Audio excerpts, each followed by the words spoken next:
Hi, I'm Mark, this is On Your Marks Run. Today I'm reviewing the Hoka Arahi 7 road shoe.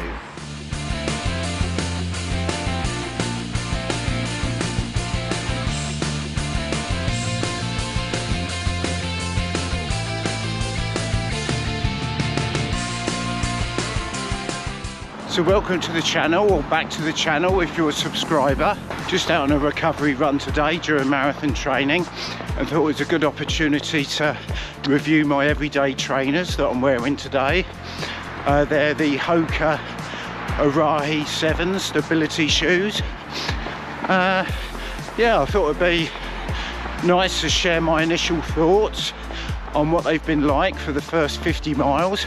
I've done 2 5-mile runs and I've also done 2 20-mile runs.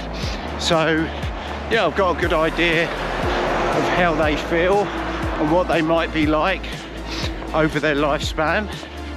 Yeah, so a little bit of a backstory. The shoes that I've used in the past have been the Midsole Wave Inspire, which were quite a good shoe at the time, served me quite well. I used various versions of those, and at the time I didn't really have a shoe rotation. I pretty much just used that shoe for everything that I did, all my training, races, but yeah, it was a good shoe.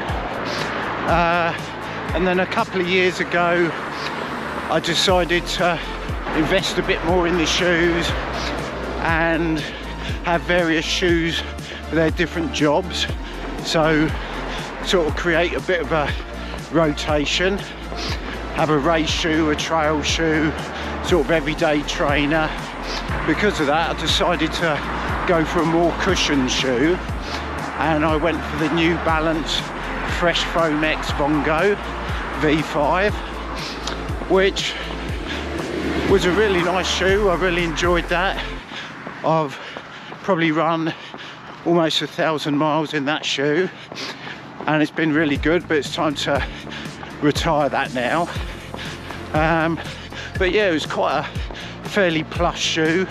It was a stability shoe, but it was a non-intrusive kind of stability shoe. It didn't have a medial post or anything. It just had a little bit of firmer foam on the medial side, which is I think all I needed really. But as I say, I suppose the choice I had was to get the new version of that, which is out now, which is the version 6. I know they've changed the midsole on that, they've changed the upper, apparently it's a bit heavier. Yeah, so because of all the changes on the New Balance Vongo for the new version, I thought this is as good a time as any to look at a different brand and try a different model. You may have seen my review of the Hoka Speedgoat 5 trail shoe. So I've had a really good experience with those, and because of that I thought it's probably a good time to try one of their road shoes.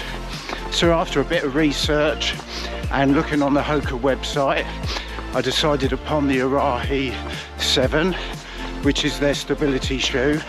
Yeah, I believe these Arahis are kind of like a sister shoe of the Clifton, which is their neutral shoe. So it's yeah, it's quite a nice shoe, and I was looking forward to getting it.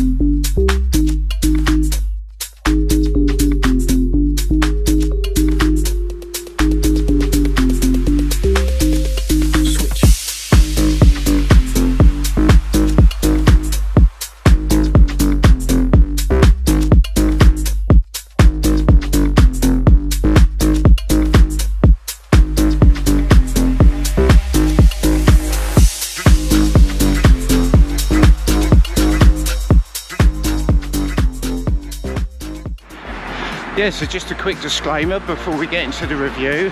I just wanted to say I bought these shoes with my own money. No one's telling me what to say. All the opinions in this review are my own, and no one's going to see this video before it's published. I hope you find this review useful.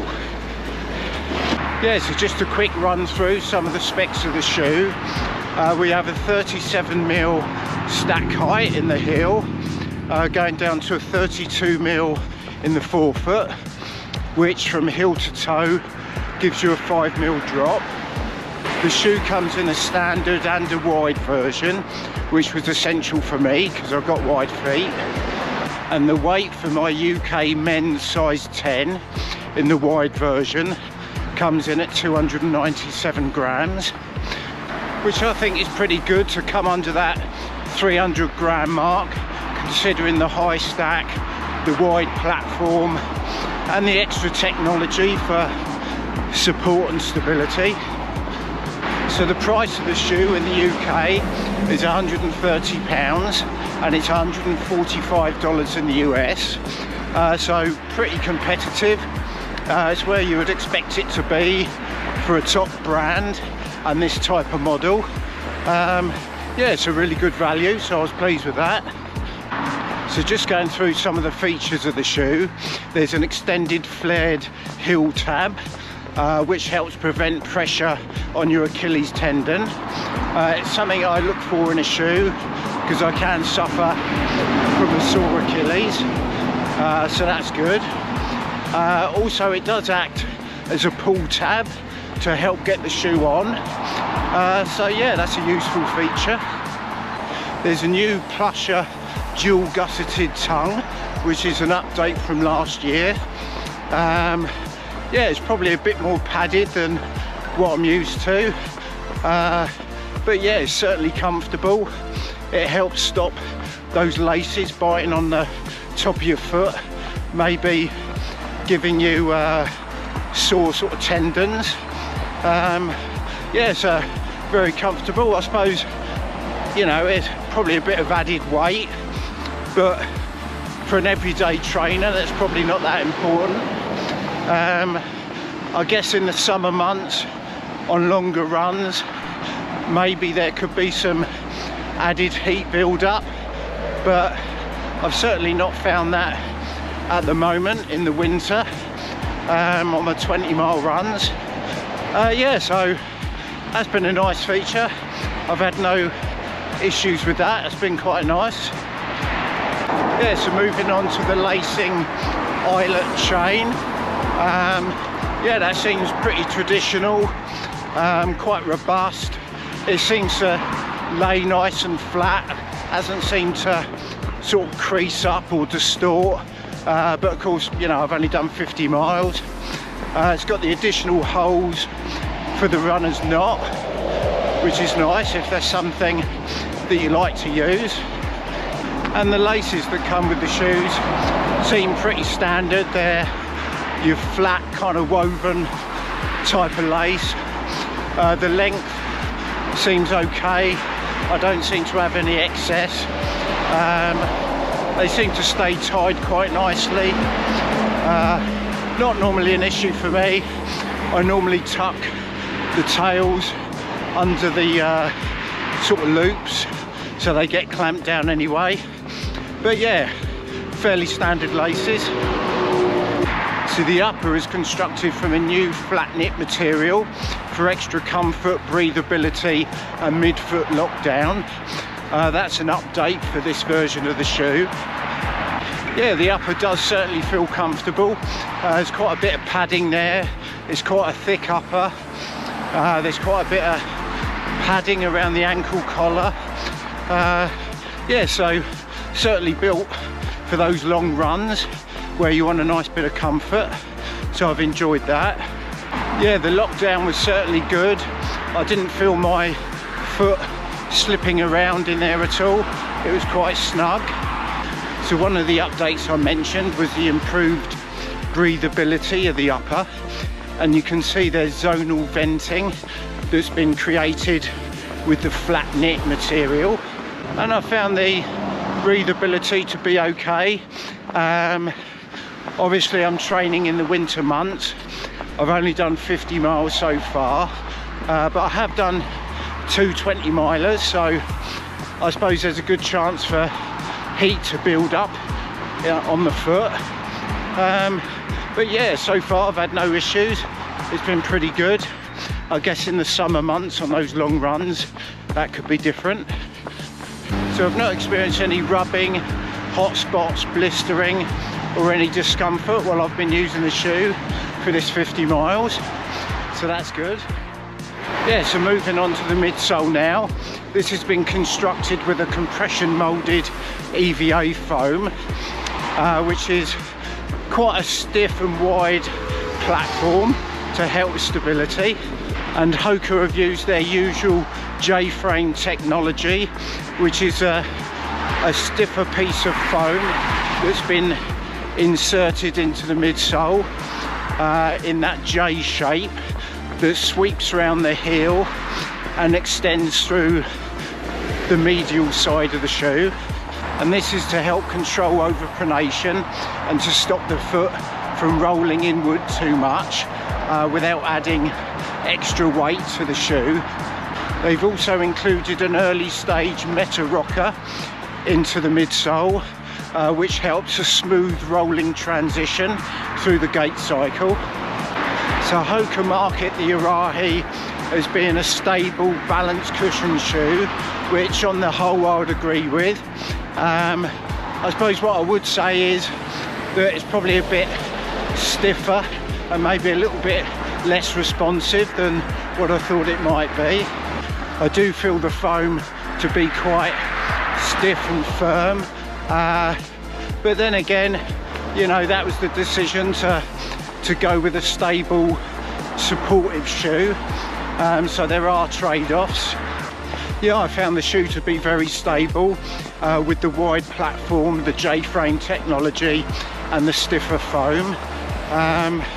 Yeah, especially on those long runs when you're tired and your gait cycle gets a bit ragged. I felt very secure, supported throughout, so that was good. Yeah, and although I say that, you know, the shoe's a bit stiff and maybe not that responsive, the incorporation of the early stage meta rocker certainly helps you roll through that transition in your gait cycle. I found certainly on my 20-mile runs that there's a bit of a sweet spot speed to get that smoother ride. I found sort of 8:30 to 9-minute miling on those long runs seemed to be a really nice, enjoyable, smooth ride. The outsole is a zonal pattern of Hoka's Durabrasion rubber, which helps keep the weight down. I've only run on tarmac and pavement so far, but the grip and traction's been good, so that's okay. Yeah, they don't feel the nimblest of shoes for cornering and sort of technical route.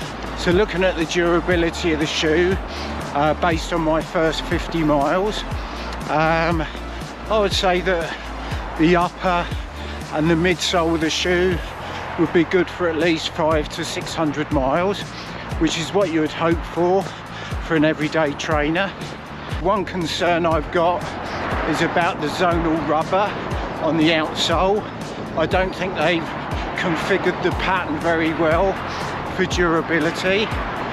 I did notice after my first 20-miler that there was scrubbing of the rubber on the lateral side of the heel of the shoe, which was quite surprising. It's starting to fray some of the softer foam underneath that rubber. That rubber on that lateral side of the heel seemed to be thinner from the outset. It seems to be thicker on the medial side of the heel, which doesn't really suit my running gait. I sort of tend to land on the lateral side of the heel and then roll into the medial side of the shoe as it rolls through to the midfoot, I don't know if that's just me, but I don't know, you know, that strikes me as what most overpronators would do. So I'd expect thicker rubber on that lateral side of the heel, or at least be on par with the medial side of the heel. Yeah, so I appreciate that the zonal rubber cuts down on the weight of the shoe, but I think I'd rather have the trade-off and maybe gain a few grams and have a bit more rubber on that heel to prolong the life of the shoe. Yeah, so based on what I've seen on the outsole of my shoe after those initial 220 milers and the other short runs that I've done to make it up to the 50, yeah, I've got reservations on how long this shoe will last. You know, I think I'll probably be quite lucky if it lasts more than a couple of 100 miles. Certainly if I want good grip and traction on wet surfaces and stuff. Yeah, unfortunately this seems to be a reoccurring problem that Hoka have had with the outsoles of their shoes. I've noticed that a few other reviewers have picked this up on previous versions. It doesn't look like they've addressed this yet, which is a shame, because it is a good shoe aside from that. Yeah, so moving on to the fit now. As it was a Hoka shoe, I decided to go for the UK 10 in the wide version. I know that Hoka can come up a little bit narrow in the midfoot, and I've got quite wide feet, so I knew that I'd have to go for the wide version in this shoe. Yeah, I found that they were true to size in the length, so yeah, I went for my usual size 10. Yeah, I found them to be a comfortable shoe, a nice fit, so that was good. Yeah, so if you've got wide feet, I certainly would recommend looking at the wide version. Certainly would be worth maybe going into the shop, trying different shoes, maybe go half a size up, just to make sure that you get the right fit for you. Yeah, as I said at the start of this review, I bought this shoe to be my everyday trainer, to do all my long runs, to do my recovery runs. Yeah, so it had to be a comfortable, stable shoe with a nice smooth ride. Had to be durable, not too expensive, maybe look nice, maybe a nice colour. Yeah, and I think Hoka have almost nailed it with the Arahi 7. Yeah, it's been a really enjoyable shoe, really like running in it. It's been good for those 20 milers. I've done 2 of those and it felt great, especially when you hit that right pace. Yes, look, it looks nice. It's felt really comfortable. Yeah, I've got no gripes about it at all, really. Yeah, as I say, the only issue I've got is with the outsole. Unfortunately, it's showing excessive wear on that lateral side of the heel on both shoes. You know, you could say, oh, maybe you've, you know, just come off a curb a bit funny or something, but yeah, no, it's even wear on both shoes. And like I say, I've seen similar reviews elsewhere on previous versions, so I think it's an ongoing issue, unfortunately. Yeah, so durability, you know, it's looking a bit touch and go to get much more than a couple of 100 miles out of this shoe. Yeah, I suppose the big question now would be, if I could go back in time, would I buy the Hoka Arahi 7 again, or would I have upgraded my New Balance Fresh Foam X Vongo 5 and gone with the version 6 instead? And I guess maybe in hindsight, maybe I would have gone with the Vongo V6 due to the durability issue. I did get a lot of miles out of the version 5, but there have been big changes with that shoe, so there's no guarantees that that would have performed like the old version. You know, I never had gone with a Hoka road shoe before, so it was nice to try them out, and they are good shoes. Like I say, the only thing I can point out that I wasn't totally happy with, maybe a little bit disappointed by, was the durability of that outsole. But who knows, maybe I will get more miles than I'm expecting. Maybe I will get more than 200. Well, that's about it for my 50-mile review of the Hoka Arahi 7. I hope you found it useful. Please bear in mind that these are only my opinions of how I found the shoe while I was running in it for those 50 miles. If you've already bought the shoe, maybe share your experiences down in the comments, especially with the durability. I'm sure this will help others who are thinking of buying the shoe.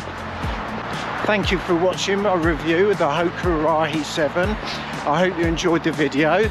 If you did, maybe like, subscribe and hit the notification bell so you can see future reviews. And I'll see you in the next video. Take care.